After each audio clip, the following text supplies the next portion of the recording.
Valmeraba tsika rehetra amin'ny anaran'i Jesosy amin'ity andro anio ity. Manonona ny fahasoavana sy fiadanan'ny Tompo ho amintsika rehetra na zay tonga eto na zay manaraka amin'ny alalan'ny tambazotra. Salama tsara ve tsika aloha? Salama. Faly androany mahita anao salama tsara. Za koa misaotra ny Tompo fa salama tsara ary vonona indray fampitatana aminao amin'izao lalan-danitra izao. Baba ireso kely ilay namanao ifampitatana amin'ny lalan-danitra tsika hoe. Amen. Zay ny alehantsika eto fa tsy zavatra hafa. Fa matiantoko tsika raha zavatra hafa ny alehantsika eto. Hijeritsika anio sokafin'ny filazantsaranao na ny baibolinao zany any am-boky ny Petera antsika ny andehandeha androany.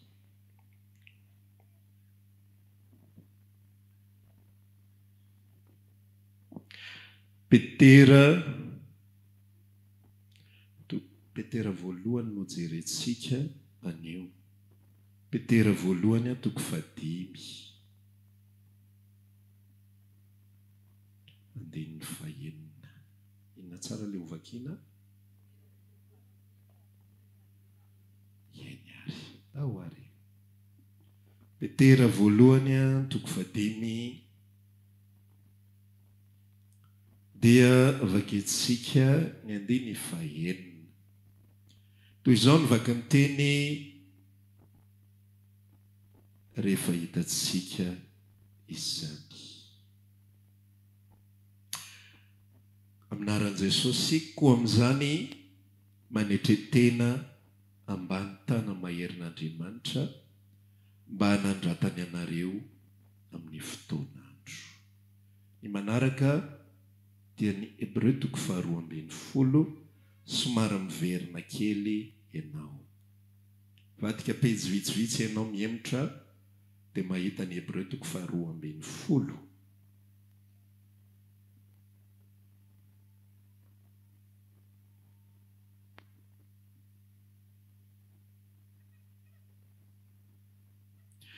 Hebreo toko 12 andininy 15 ka hatramin'ny 17.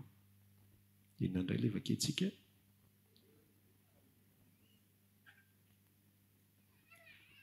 Tsy hoe zazakely akory ianao dia asaina mamerina, fa ny antony ampamerenana anao anazy dia mba tadidinao izy amin'izay. Hebreo toko 12 andininy 15 ka hatramin'ny 17. Toy izao mivaky ny teny aminaran'i Jesosy. Ary mitandrema tsara fandrao isy hiala amin'ny fahasoavan'Andriamanitra. Fandrao isy fakamangidy mitsimoka ampikorotana ka voalotony maro. Fandrao isy mpijangajanga na olona tsy manaja ny masina dia tahaka ny Esau izay nivarotra ny fizokiny azony hanina indraimbava. Fa fantatrareo fa rehefa afaka izany, raha ta-handova fitahiana izy dia nilavina, fa tsy nahita izay ibebahany izy na dia nitady fatratra tamin'ny ranomaso azy. Amen.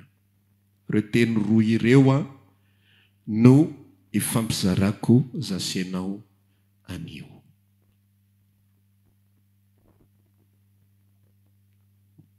Loha hevitrintsika androany dia fanetretena.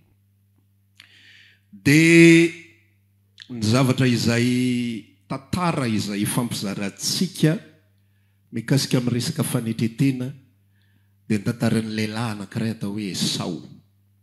Esau izay zokin'iza moa? Zokin'i Jakoba. Dia io lehilahy anankiray io no ho ataontsika fianarana sy ho voaboasantsika ny tantarany ahafahantsika mandray araka izay taritan'ny Tompo atsika.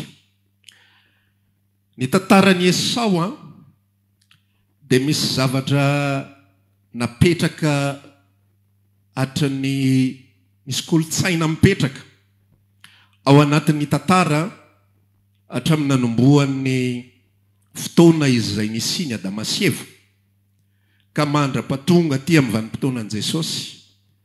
Dia ny kolotsaina nipetraka dia zao hoe ny lamatohatra any no mpandova ny fananandray ny rehetrarehetra. Aty amin'ny spiritualité, aty amin'ny zava-panahy, dia ny lamatoa no mandova ihany koa ny tanjam-panahy, ny herim-panahy, ny fahaizana mampahalalana anirainy. Tao anatin'ny tantara nefa dia misy an'ity lehilahy anankiray ity atao hoe Esau, izay zanak'i Isaka. Rehefa niandry zanaka nandritra ny 20 taona teo eo Isaka sy Rebeka. 40 taona Isaka tamin'ny nanambady an'i Rebeka. Dia niandry zanaka ry zareo nandritra ny 20 taona. Rehefa tsy nahazo zanaka izy dia nivavaka ho an'ny vadiny Isaka, dia bevoka ny vadiny.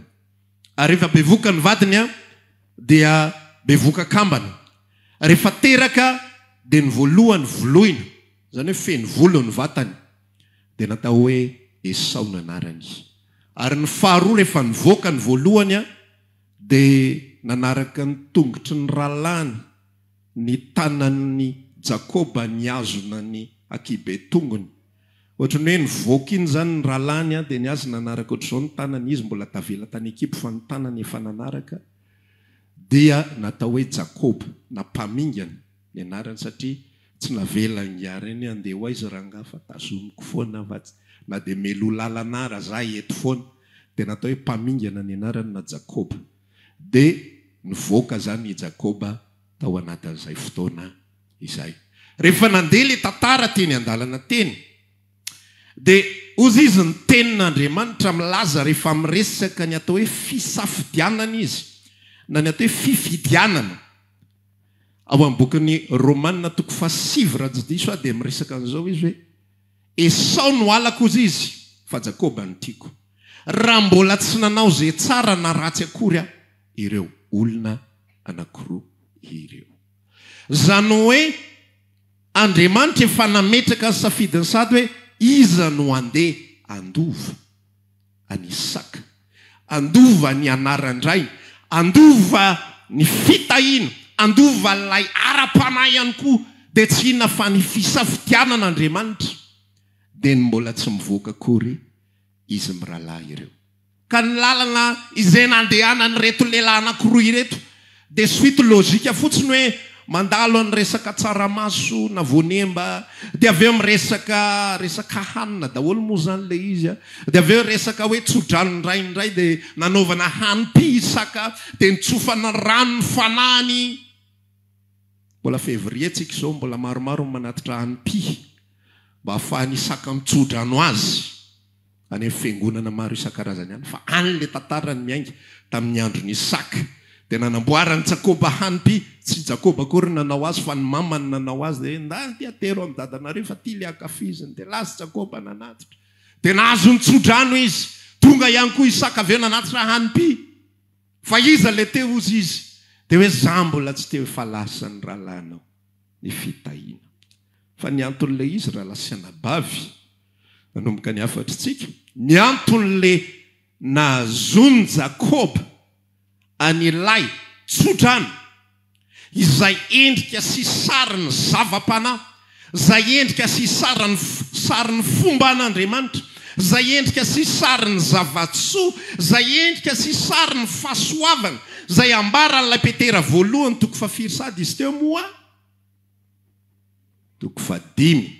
Endrika sy sarin'ilay zava-panahy, ilay fahasoavana izay noraisina, izay nomena ao Petera voalohany 5, dia ilay tsodrano iny zavatra iny dia efa niainga tao amin'ilay tantara teo. Nahazo an'iny zavatra iny Jakoba satria ny antony dia zao, satria Esau niavonavona ny fony. Niavonavona ny fony. Satria Esau tsy nafantatra ny zava-panahy, satria Esau tsy nanome lanja ny zava-panahy. Azonao ve le izy? Tsy nanome lanja. Inona le zava-panahy tsy nomeny Esau lanja? Ny fizokiana. Andriamanitra nanome azy zava-panahy dia tsy inona fa ny fizokiana. Tsy zavatra ranofo zany, tsy zavatra hita manzo zany, fa zava-panahy zany tao amin'ny andron'ny Israely dia nomena anazy le izy. fa izy nanao tsinitsiny ary rehefa fantatr'Andriamanitra tsy hoe rehefa moa zany fa efa fantatr'Andriamanitra hatramin'ny voalohany fa Esau na dia omena ny fizokina ary dia hanao tsinitsinina azy izay ilay atao hoe miavonavona. Azonao Petera voalohany 5 mifakitsika teo ilay nanambara Andriamanitra manetretely nareo eo ambany tanamaherin'Andriamanitra fa Andriamanitra manohitra ny mpiavonavona fa manome fahasoavana fa ny manetreteny.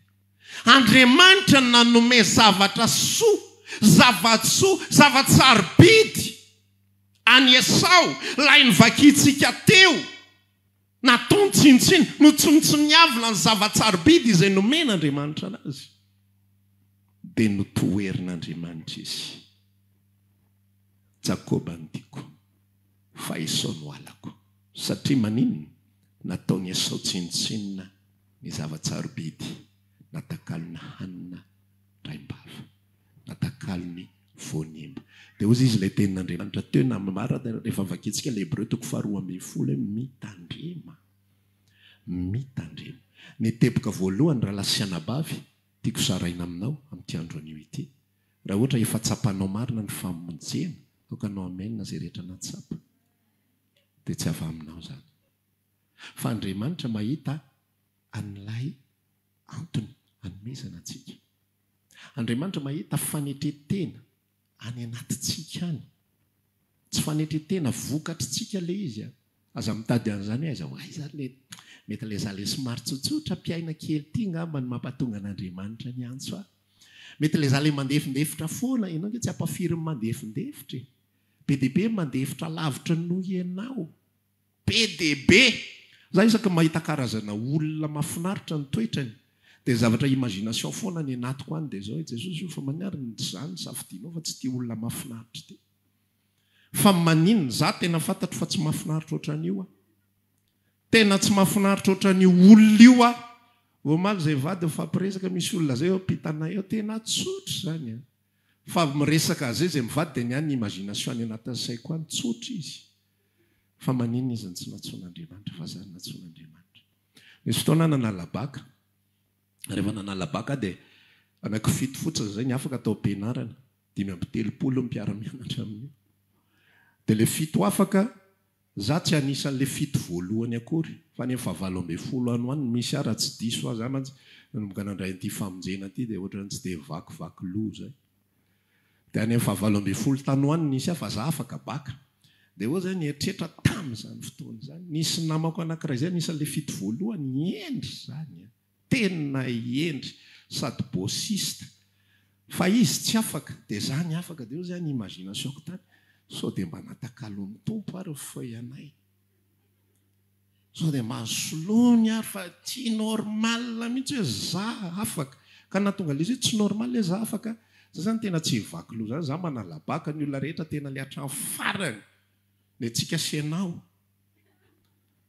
isy le feuille io zany ny atsika sianao hatramy farany tsy ponina daholo fa za manao an'io examen io jereko fotsiny le izy haiko te soratako 2 tsy haiko aniny 3 haiko ao indray 4 ohatra ny haiko lao le efa ihany loha 5 tsy haiko tsy manao an'io amin'ny 12 ny firavana amin'ny 12 sasany anona andeha hinan-kanina gaga daholo ny olona ray salina hoe fahasahiana vaiza tsisy olona mihetsika ao anatin'io salina io fa za rery mihetsika ateriko ny feuille lasa mandeha misakafo fa jerena le lista ao soma tsara ny anarantsika dia za mihitsy ny imagination ko hoe tena raha zavatra nataoko tany tena tsy tokony ho afaka fa le raha angaty no afaka tokony ho izy fa eo tena matsiaro areto ampiresana aminareo ty tena maheno no fahasoavan'Andriamanitra hoe tsisy famendrena avy amintsika izy rery ihany rehefa ny andandritsika fa manontany hoe mba lazao amin'izay le secret inona mba tena ny antsoina ho aty za raha mijery fitaratro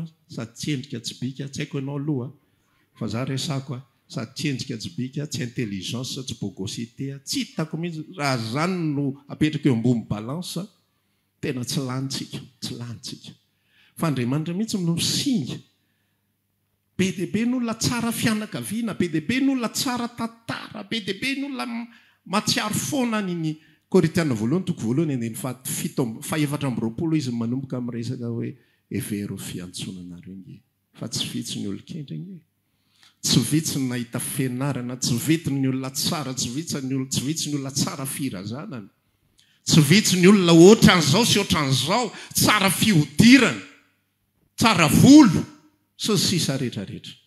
Fa hozy ny ten'Andriamanitra milaza ny adala eo amin'izao tontolo izao no nofidin'Andriamanitra hampamenatra ny endry. Ny varazana teo amin'izao tontolo izao no nofidin'Andriamanitra hampamenatra ny avorazana. Ny olona adala eo amin'izao tontolo izao nofidin'Andriamanitra hampamenatra ny endry rehetrarehetra. Endry zay atao ho tsinitsinina nofidin'Andriamanitra. Zay atao ho tsinitsinina. Raha mijery ilay tantaran'i Jakoba, dia ilay mpamingana no nofidiny. Enjana be ilay safidy, enjana be ilay mpamingana no nofidiny. Rehefa mijery eno amin'ny tantaran'i Mosesy rery ny lehilahy eto ambonin'ny tany masamy teny amin'Andriamanitra zara angatsy andeha olo-kafirana. Efa intelo Andriamanitra manao démonstration, dia inona zany? Efa mbo ohatran'ny sakanaiky any izy zany. Hitanao ohatra ilay olona le hoe dia raha hoany zany dia inona no ataoko? Ohatran'ny rehefa azonao ny fon'ny olona rehefa ohatrohatran'ireny ny olona zany. Raha hoany zany dia inona no ataoko? Efa manaiky tapany izy zay. Fa ny Mosesy tsy tahotra tsena. Raha hoany zany dia inona no ataoko? Atsofoka anaty akanjonao ny tananao dia vadika boka na atsofoka ny arainy dia voaka. Za tsy handeha ka, za tsy handeha. Faharoa indray. Dia raha hoany zany dia ahoana indray, atsipazo ny tehanao iny dia lasa menarana, natsipa ilay izy, lasa menarana, raiso amin'ny rambony indray, raisina indray, lasa tehana indray. Za ho tsy handeha, fona mariny, olo-kafirana. Za mbola zaza, 20 taona izy amin'io. Za mbola zaza, felatsiny tsisy ohatran'izany. Andriamanitra hafa mihitsy ny fisafidianany. Ianao zao raha mijery zany tsy fanetretena zany, sa ahoana fijerinao azy? Fanetretena ahoana moa ny fahasahiana mandahan'Andriamanitra? Fanetretena ahoana ny fahasahiana mandahan'Andriamanitra? Afandriamanitra ny tantaran'i Maria tonga dia vonsehoan'ny anjely dia indry ho tanteraka amiko ny araka ny lazana. Tonga dia izany fanetreteny, tsy takatra ny saiko, tsy haiko izay anjoa mety voatorabata fa ho tanteraka amiko araka ny filazanao azy. Fa inona ny zavatra nitranga? Andriamanitra mifidy karazana olona, le metode an'Andriamanitra, le filtrazan'Andriamanitra, izy any mahalala azy. Fa zao ny lazaiko anao, ny antony ny fidianana antsika dia noho ny amin'ny fanetretena. Andriamanitra mahita an'izay, teboka izay any anatintsika tsiraray avy. Matoa ianao matsapa ny famonjena, izay mahatonga amin'ny resaka foana hoe raha tsy tsapanao ny asa-pamonjeny Jesosy Kristy. Ndana miazakazaka dia mandoale dia mitomanio natrehan Jesosy tsy mba tsapako zany, izay ny atao hoe mihetry. Fa ny olona tsy afaka anao an'izany zavatra izany, olona efa mivavaka hatrizay ny aina, manana diplôma, manana zao, tsy afaka niazakazaka izany izy dia ilaza hoe ampahirato afa-jamba Andriamanitra. Esau tsy afaka anao an'izany, tsy manana kapasite an'izany Esau. Sy ny taranaka Esau ara-panahy rehetrarehetra, ny taranaka Esau ara-panahy rehetra, dia ny olona izay manao tsinitsinina, ny zava-panahy rehetra, tsy afaka anao an'izany izy. Za resaka tamintsika teo hoe ilay olona mahafinaritra, tsy ny rehetrarehetra, misy olona mbola tsy tonga fotsiny vanim-potoana, tsy mitsara aloha fotoana izany tsika, amen. Mandra-piala fofinain'olombelona eto amin'izao tontolo izao, mbola misy foana ny opportunité ho an'Andriamanitra ahafahany mamonjy azy. Raha tafiditra ao anatin'ny kajiny izy, raha tafiditra ao anatin'ny planiny izy, raha tafiditra ao anatin'ilay teny hoe Andriamanitra manome fahasoavana, donne grâce, omeny fahasoavana ny olona izay manetry teny, ahafahan'iny olona iny aloha voalohany indrindra manatona azy, mitady azy, mihetry ao anatrehany, fampanota izy. Ozy izy ny tenin'Andriamanitra milaza ny ambokiny Jaona 7:40 rehefa nilaza ny fiaviany ny fanamasina izy. Izy apiaiky ny olona ny fahotana. Tsisy olona mahay miaiky fa mpanota. I Adama sy Eva ninakinam-ponako izany lazainao mpanota. Manaiky izy fa mpanota noho ny amin'ny zavatra izay nataony, fa tsy manaiky izy fa mpanota noho ny amin'ny natiorany. Azonao izy. Tsy mpanota izany. Aileanao ohatr'izao, mpanota amin'iny ka mpanota amin'iny, fa tsy mpanota izany noho ny amin'izany zavatra tsy fantatro izany. Fa ny fanamasina ny mampihetry atsika dia mampilaza atsika dia ahafahantsika manaiky. Ozy Jesosy ozy ny apôstôly mampianatra hoe Jesosy Kristy ozy izy tonga tamin'ny fotoan'androny amonjy ny ratsy fanahy. Ataoko ahoana ny aiky fa ratsy fanahy? Zazany ampitovianao amin'ny jolahy, sasany ampitovianao amin'ny olon-dratsy sasany ampitovianao amin'ny olona mpanao viole maro isan-karazany fa rehefa misy asa mifanamasina ao anaty ao Andriamanitra manome fahasoavana ho an'ny mandritry teny za ilay olon-dratsy Andriamanitra la olona tsy nanao izay tokony ho hamarina za ilay olona tsy nanao na inona na inona osy Paoly ny resaka hoe izaho izay efa nanenjika ny fiangonana Andriamanitra za izay ratsy noho ny ratsy rehetrarehetra dia nomena fahasoavana ny ovonjeny ary nomena fahasoavana ihany koa no apôstôla zao filazantsara lehibe indrindra izao. Io teboka voalohany ao anatin'izao afatry izao raha lasena bavy Andriamanitra manome fahasoavana ho an'ny manitry teny. Andriamanitra tsy manome fahasoavana ho an'ny mpiavonavina satria maninona ny mpiavonavina ny olona izay mieritreritra fa tsara izy dia tsy mila mpanao tsara azonao ilay izy tsy mila an'ilay mpanao ianao fa tsara koa ny olona izay mieritreritra fa be voninahitra izy ao zao vadiko rehefa miresaka amiko hoe ny olona zany raha tsy latsaka avy any amin'izay misy azy ihany tsy manatona anao tsy mba misy mihitsy hoe milliardaire en pleine force izy pasteur to tsy isy manontany azy efa rodana fiainan'izy menakavy zay vao hoe tsy isy généraly en pleine puissance sa mitady ny filazantsara fa efa ria tsy afary izy tadavim-pitory teny tadavim-pitory teny satria manina le ao anaty ao toerin'Andriamanitra azonao ilay izy le miseho azo Jesosy le miseho azo tsy fantatrao ngaza sy ny sisa rehetra tsy zay ihany Andriamanitra saitsika somary misy diso fa na 400 raha ny olona misy fiavonavonana ingany anatin'ireny karazan'olona ireny so heverinao fa ny 5 étoiles sy ny bling ihany no misy fiavonavonana fa karazana olona rehetrarehetra tsy takatra saitsika fa misy daholo ao anatin'ny fo eo misy mpanohatra n'Andriamanitra ao misy mpanohatra n'Andriamanitra zay le hoe Andriamanitra manohatra fo mijery izy dia efa manohatra azy za te hamonjy ny olona fa zao le any anatin'ilay olona any misy mpanohatra Andriamanitra misy mieritreritra hoe ahoana ary zany resaka fisafidianana zany Andriamanitra ve zany mifidifidy no any anatin'ny olona manohatra azy dia rehefa manohatra azy tahaka ny Esau omen'Andriamanitra lalany Esau fa alaony Esau voanemba alaony Esau sakafo ndraimbava sady miananina raraiko inona zay fizokina raha ho fatikanoanana eto aty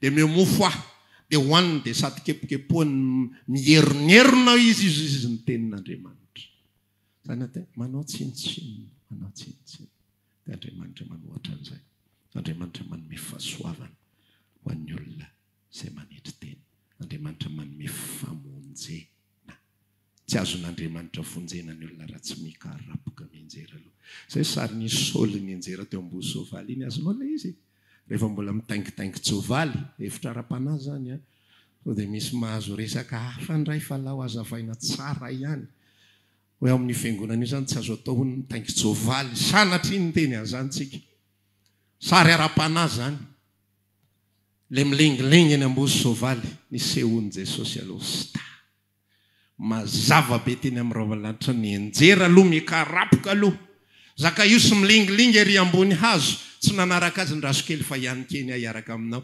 iresaka tsika amin'ny rahalahy andraso angalao totohatra ary zalahy ao va iresaka amin'ny Zakaiosy eny ambony hazo no midina ianao misy sary zay midina faingana ianao fa mila makao an-tranonao ao androany dia ohatran'izay ihany koa Saoly eny ambony soavaly midina aloha ianao tsy mianika eo ambony soavalinao fa midina aloha ianao mietry aloha ianao mila tsapanao aloha iza ianao dia zay vao hitanao hoe iza te mandray fahasoavana ianao te voavonjy ianao te dioviko amin'ny fahotanao ianao dia afaka ianao dia voavonjy amin'izay ianao padiran'izay ny famonjena fisafidianana ny fiatsoan'Andriamanitra dia ho an'izay olona manetry teny ho an'izay olona mahatsapa fa ny olona zay mahatsapa fa very latsaka potika ravo zay no mila famonjena fa ny olona zay mieritreritra fa zano zao tsy mila famonjena zany izy ny olona zay mieritreritra fa madio ozy ny tenin'Andriamanitra zay milaza manome démonstration foana misy taranaka fitomanina ihany misy an'izay misy taranaka manao azo madio nefa tsy voasasa ho afaka amin'ny fahotany Israely ireo fantatra hoe manina Israely tsy nandray famonjena ozy izy rehetra zahay taranaky Abraham Zaly le manohatra n'Andriamanitra, Andriamanitra manohatra ny mpiavinavina. Ianao miavinavina, ianao taranaka Abrahama, oke, tsy mahazo famonjena ianao. Tsy afaky nikasika ny fonao ahy, tsy afaky nitarika anao amin'ny famonjena. Ka na dia ny Lazara ny olona sasany tamin'izany fotoana izany fa mino an' Jesosy, dia mbola nijanona ihany tamin'ny atao hoe antoko ny fariseo, partie des Hébreux, tsy nandray akory ny famonjena, tsy nandray ny fanamasina, tsy nandray ny fanomezana, satria manena misy mpanohatra n'Andriamanitra ao anatiny ao. Andriamanitra tsy afaky nikasika ny fony izany olona izany. Andriamanitra tsy afaky ny hamonjy an'izany olona izany, satria izy maninona miseho azo zao sy miseho azo zao. Misy karazan'olona be dia be tena mpivavaka fa tsy mahita famonjena, satria maninona tsy ilainy izany zavatra. Teboka faharoa dia hamarantsika Rahalasanabavy. Rehefa avy nandray ny famonjena zasy ianao, efa fahasoavana lehibe izany. Amen. Dia tsy indray mandeha ihany tsika ny tokony handray ny fahasoavana, fa tokony haina fahasoavana isan'andro isan'andro. Lazao ilay namanao akaikinao, miaina amin'ny fahasoavana isan'andro.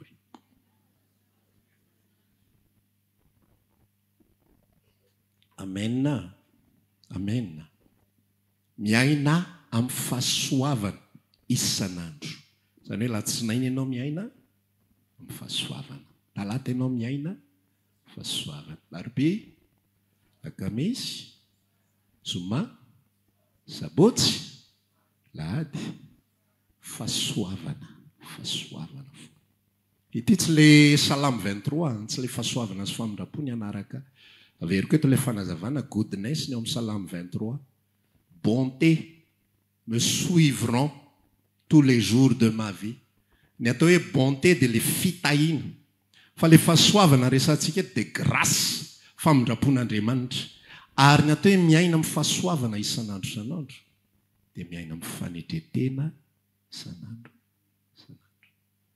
Amin'ny fotoana zasy ianao mihevitra ny tenantsika ho zavatra, mihevitra ny tenantsika ho mahatakatra, tsy mahazo meny olona tsy mahatakatra mihitsy isika. Amen. Amen. Misy karazana olona be dia be mirediredy amin'izao fotoana izao. Misy karazana olona be dia be mpaminany manondratsondrana amin'izao fotoana izao. Fa ina ny position tokony raisintsika asianao eo anatrehan'ireny sy eo anatrehan'ny karazan'olona maro isan-karazany. Mietra itsika. Mietra itsika. Tsy miseho azo inona sy ho inona, fa mijery Tompo, izaho raha mahatakatra dia tsy afa-ty amiko izany. Fa famindram-po sy fahasoavana avy aminao. Ka reto olona reto dia olona mampalahelo. Azonao? Olona mampalahelo ireny. Mampalahelo ireny satria maninona? Tsy nahazo an'ilay fahasoavana azonao izy. Rehefa tsy mahiratra ny maso mahita zava-panahy, dia tsisy afa-tsy ny zavatra ranofo ny enjehana. Azonao ilay izy. Maninona moa ny olona mandeha mivavaka? Maninona ny olona mandeha manompo an'Andriamanitra fa mbola ilay zavatra aranofo ihany ny tediavina? Satria tsy hitany zava-panahy, tsy hitany, tsy nahazo famindram-po izy, tsy nahazo ny fahasoavana izay azonao izy. Fa ianao mahazo fahasoavana, ianao mahazo famindram-po, dia ny antondianao aty am-piangonana dia tsy hitady fitahiana. Amen. Aloha diso hevitra. Tsy hitady fahasalamana. Amen. Aloha diso hevitra. Tsy hitady fiovam-piainana. Tsy hitady karazana fanamboarana an'izao sy izao. Fen'olo mahantra manodidina antsika, izay tsy mahita ilay fahasoavana, izay tsy mahita ilay famindram-po, izay tsy mahazo ny asan'Andriamanitra ao am-pony, satria izy manohatra. Izay ilay fanoherana izay aferana izy sy Andriamanitra izay. Fa tsy hoe nareo ny te hanohatra. Tsy izay ilay izy. Ianao ny teo izao, ianao ny teo izao. Fa tsika mihetra ao anatin'ilay izy. Dia inona ilay fanetretena izay azontsika fahasoavana? Azaveko aloha inona ilay fahasoavana azonao après an'ilay famonjena. Famonjena zany efa fahasoavana anankiray goavana be. Amen. Fa fahasoavana goavana be ny famonjena. Fa fahasoavana manaraka izay ho raisintsika isan'andro isan'andro, latsinainy, talata, larobia, alakamisy, zoma, sabotsy, lahady. Fahasoavana izay ho raisintsika isan'andro isan'andro dia isika maheno ny feo an'Andriamanitra. Hoy izy ny tenin'Andriamanitra rehefa niteny Jesosy: sambatra ny masonareo, sambatra ny sofinareo. Sambatra ny masonareo izy mahita an'izao zavatra hitanareo izao, ary sambatra ny sofinareo mandre izao zavatra henonareo izao. Fa maro ange ny olona masina fahiny, maro mipaminany fa iny te ahita izay hitanareo ary te andre izay renareo fa maninona sady tsy mahita tsy nandre fa ianao nomena izany fahasoavana izany. Be dehibe ny olona te ahita ny olo-masina, ny olo-masina matiny amin'izany zavatra niaritra ny zavatra fa isika nomena. Ka ny atao hoe fahasoavana raha lasena bavy andavanandrom-piainana amin'izay, ny fahasoavana amin'ny famonjena dia indray mandeha ihany ny azontsika, indray mandeha no nomenantsika, fa ilay fahasoavana iainantsika isan'andro isan'andro dia ny fahafahantsika manana firaisana amin'ny Kristy, ny fahafahantsika maheno amin'ny Kristy dia mitoera ao anatin'izay fahasoavana izay. Aoka hitandrina ozy izy fa andrao misy tonga mafo. Lao verenantsika vakina amin'izay le Hébreu fa zao vao tena ilaitsika le izy. Hébreu 12:10. 5:10. Veritsika vakina. Mitandrema tsara amin'izay ianareo ry rahalahy, isika zanak'Andriamanitra, fa ndrao isy hiala amin'ny fahasoavana, ndrao isy hiala amin'ny fahasoavana Andriamanitra, fa ndrao isy faka mangidy mitsimoka mampikorotana dia voalotony maro, fa ndrao isy mpijangajanga, olona tsy manaja izay masina tahaka ny Esau izay mivarotra fizokiny, azony hanina indraim-bava, isy mpijangajanga dia olona tsy manaja izay masina. Ino io masina ajaina eo io? Ilay fahasoavana, ilay famonjena, ilay fitiavan'Andriamanitra. Inona atao hoe tsy manaja? Manao tsinotsinona izany, manao kely. Ozy Petera efa manomboka miantitra izy manao an'iny soratra iny, fa aza mieritreritra hoe Petera ilay voana fanafobeny nanoratra an'iny hoe fa tsy zavatra mora simba tahaka ny volafotsy sy ny volamena namonjenantsika tamin'ny entin-drazana, fa ny rasoan'i Kristy tahaka ny ranony zanak'ondry tsy misy kilena. Petera efa antitra iny, fa efa antitra izy mbola mitoetra ao anaty fahasoavana sy fanetretena, mbola eniny valeur isan'andro isan'andro ome valeur ny famonjen'ny kristiana, isan'andro isan'andro ome valeur ny fiainam-panahy, ny firaisana amin'ny Kristy. Rehefa nahazo aloha voalohany indrindra, fa tsy zavatra tsy azo nomena valeur fa zavatra azo nomena valeur. Nandray ny famonjena isika io lohalika io ampandoaleo tamin'ny herinandrontsika nyresaka inona moa investissement sacrifice. Ampandoaleo io lohalika io atao inona lohalika? Ny olona mipepipepo sy mibabababa rehefa poreta zay mamporotra azy any ampianaran'ny ankizy any sy any amin'ny tompotrosany gadraiko rehefa tsy voaloha amin'ity herinandro ity. Za zay dia efa miteny mamindra-fo isan-kerinandro zao amin'ity amin'izay gadraiko, lasa amin'izay mavita miforotra lohalika ny olona tsy sosio fotseo a gadraino ny andeha ho aizy reto sanako reto tompo. Fa ny fanetretena dia mampiasa an'ireto lohalika ireto, hiderana an'Andriamanitra hoe ity zanako voavonjy reka velombelona ery. Rehefa mitoetra ao anatin'ny fanetretena ianao, fanomezana, azonao zany le fanetretena, fanomezana valeur. Le fiavina vonana tsy fanomezana valeur, azonao a? Zay frazy roa zay fotsiny tadina farafaratsy indrindra fanomezana valeur, tsy fanomezana valeur. Ny atao hoe fanetretena dia fanomezana valeur, fanomezana tombam-bidy an'ilay fanomezana Andriamanitra. Tsy very ianao a? Tsy very a? Fanomezana tombam-bidy an'ilay fanomezana Andriamanitra. Andriamanitra manome maimaim-poana gratuitement atsika, manome ny ranony zanany maimaim-poana ho atsika, manome maimaim-poana ny teniny ho atsika, manome maimaim-poana ny firaisana amintsika. Zasy ianao izay tsy mitsahatra ny manao tsy mety, fa mbola piraisina amin'ilay fakany azo oliva tsara be hatrany. Zany tantaran'ny Romanina 7:7 io. Hozy ny tenin'Andriamanitra milaza hoe ianao izay tahaka ny oliva maniriniry ho azy, oliva di, oliva tsisy valeur, samy oliva zao ihany, fa zasy ianao le tsisy valeur. Tsy tenenina ny eo akaiky izay alohany. So dia izay lasa tadidy eto. Fa zasy ianao le tsisy valeur. Fa inona zavatra nataon'Andriamanitra? Ity kosa ilay oliva tsara indrindra dia tsy iza fa Jesosy Kristy. Dia nitapahana ny ratsany dia nalaina ianao dia natsofoka teo. Raha ohatra ka Esau isika izay tsy hinoko velively, tsy mino hoe Esau ianao. Izay azonao lazaina amin'ilay akaikinao aloha. Tsy mino hoe Esau ianao. Tsy izy ianao ka. rasy ianao napetaka teo amin'ilay hazo oliva ilay tena tsara indrindra, mihinana ny fakany, misotro eo aminy. Ozy ny tenin'Andriamanitra manomboka averiny tompo mpatsiahivan'ny tompo amiko foana. Bedabeda hoely le afatra baiboly ray manontolo inge mirakitra zavatra resako aminao io e. Fa tsy ray sy roa e. Zanak'Israely inge tsy natsapa ny valeurany tondran'Andriamanitra anazy. Hoe nareo firenena nofidian'Andriamanitra. Fa mitovy amin'ny Esau mihitsy. Ahoana le nitenin'ny Esau? Ahoko inona zay fizokiana ro fatikanoanana. Dia ohatr'izay mihitsy nataony zanak'Israely raharahiana inona zay fidian'Andriamanitra fa zay zao tsy misotro rano, zay zao tsy misy hanina, zay zao tsy misy hena. Nefa any amin'ny Farao mikopaka fotsiny vilany tonga dia fofokena manerana ny Egypta. Zany zao tsy ampy aminay. Mila tongolo le sakafo fa tena tsisy tsirony mihitsy fa tsisy tongolo le sakafo zay nomenao anay raha Mosesy aho. Tsy zonge fanarahana hoe vetivety dia tonga tsika ty efa firy taona mbola le vetivety aminareo ohatrany tsy takatry ny saina. Zany ny zanak'Israely tsy nanome tombam-bidy, tsy nanome valeur. Dia izy ilay tenin'Andriamanitra vakiantsika teo hoe mitandrema isika. Fa ndra ho tonga tahaka ny Esau tsy manome tombam-bidy. Latsinainy, talata, larobia, alakamisy, zoma, sabotsy, lahady manome tombam-bidy. Saina atao hoe manetry tena. Azonao? Na tsara ilay atao hoe manetry tena. Manome tombam-bidy. Manome valeur. Home valeur namonjeny Jesosy anao. Zay ianao ny atao hoe manetry tena. Fa tsy tonga indray ity mpanombokelina ho ity Jesosy. Le mampalahelohelo kely. Ty mahantra, ty mpanao, ty kamboty mahantra kely ty raha eo. Tsisy rarahin'ny raha eo an'izany. Tsy mataitra ny fanahany zany. Fa inona mataitra ny fanahany? Le olona manome tombam-bidy ny zava-bitany ho azy.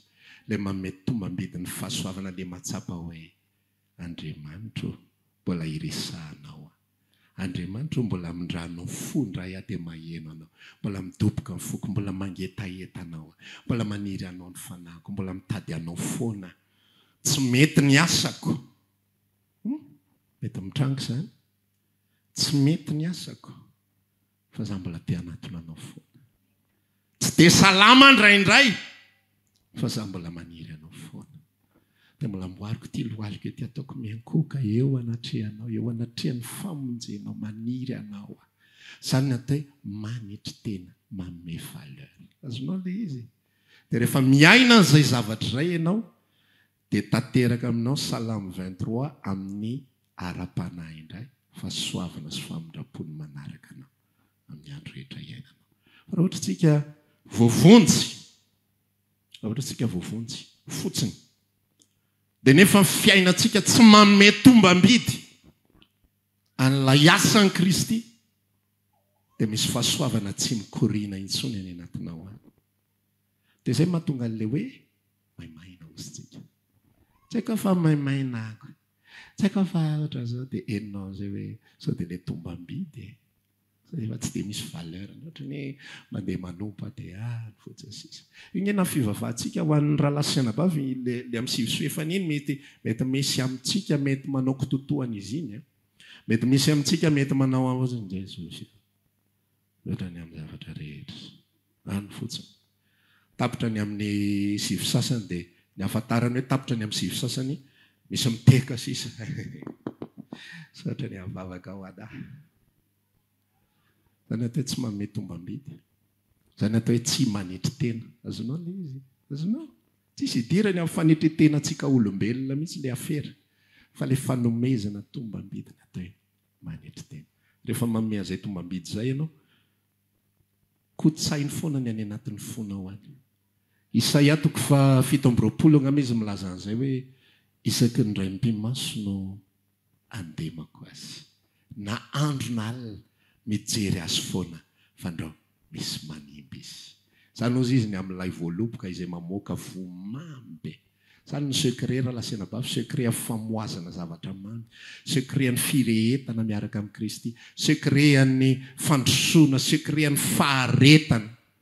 Misy fotoana efa tsy tadidiko so fa vao tatoato vao nietrehitra hoe fa firy-taona marina moa zay niarako tamin'ny tompo ty zaza mieritreritra ny imagination que ohatra ny 3 ve efa eo mieritreritra ary tsy 3 efa 7 taona ka iny niarako tamin'ny Kristy ahoana naharetanao anatin'izany ahoana ny irehetana foana eo ny tsy ambaratelo manitetiteny eo ambany tanamaherin'Andriamanitra dia asandrana ianareo aromeny fahasoavana amen tsangantsika dia hivavaka ankehitriny da misy efa tsy dia nirehatra tsony ray misy efa kamokamo ray misy efa tsy nanome tombam-bety zava-panahy fotoan'izao iverenantsika ao amin'ny tompo indray indro ao iverina eo a-tongotra ao Jesosy tsisy afa-tsy saosiana raha maniry ary hivavaka aminay ianao dia tongava ary isaky ny alahady amin'ny 7 ora sasany ny talata amin'ny 12 ora sasany ny alarobia amin'ny 12 ora eny Antsahamanitra 100 metatra amban'ny fijerena fety trano gribege amin'ny ankavian-dalana tongava soto